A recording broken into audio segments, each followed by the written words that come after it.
The developers at Gunfire Games need to stand up and take a bow. Remnant 2 takes everything that made the original game a solid divergence from the Souls-like formula and fine-tunes it into an incredible package of player choice, replayability, superb combat, and most importantly, fun.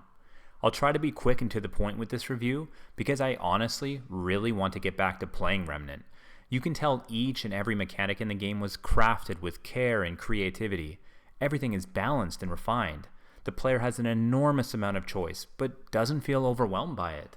The procedurally generated worlds and maps you explore are daunting and expansive, but the excellent map system ensures that you never feel lost. I have never felt so rewarded to explore every square inch of the map. The devs don't just stick an item in a chest and hide it behind a secret wall.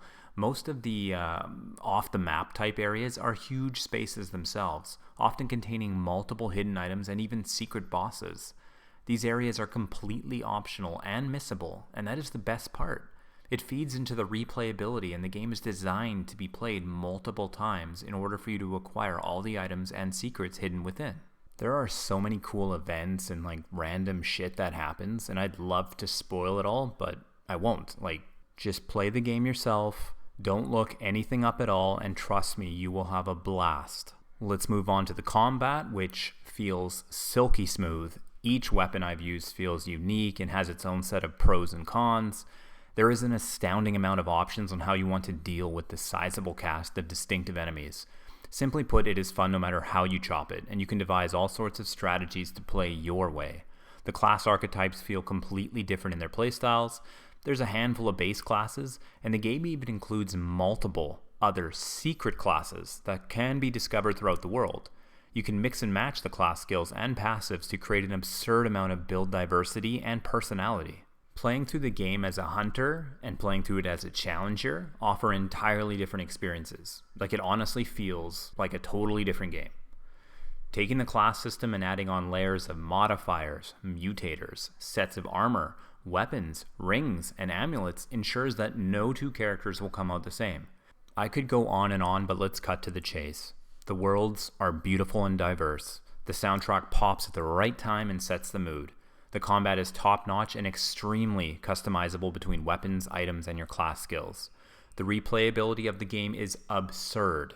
Your curiosity is rewarded. Online co-op is a whole different ballgame, which adds even more layers to the game. Did I mention the fantastic mix of difficulty options, hardcore mode, and adventure mode? There's just so much game here, it's incredible.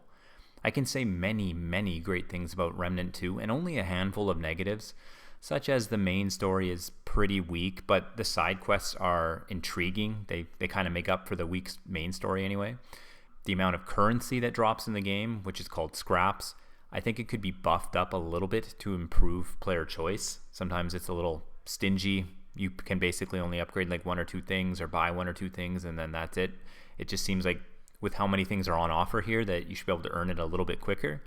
And then the cap on how many trait points you can spend should be increased. It's at 60 right now. I think it should be 80 at least, probably.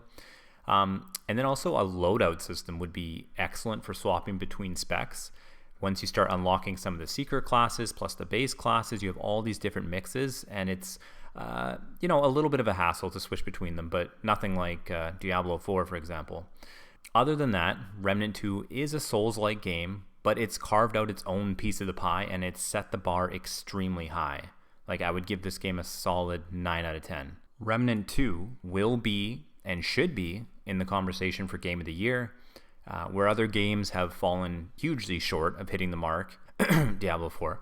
Remnant 2 shines like a diamond in the rough. I think Game of the Year is between Remnant, Baldur's Gate 3, and possibly Armored Core.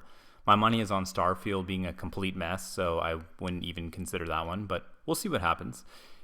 Anyway, thanks for watching this short review, guys. If you have any interest in this genre at all, I highly, highly recommend this game. Take care, everybody.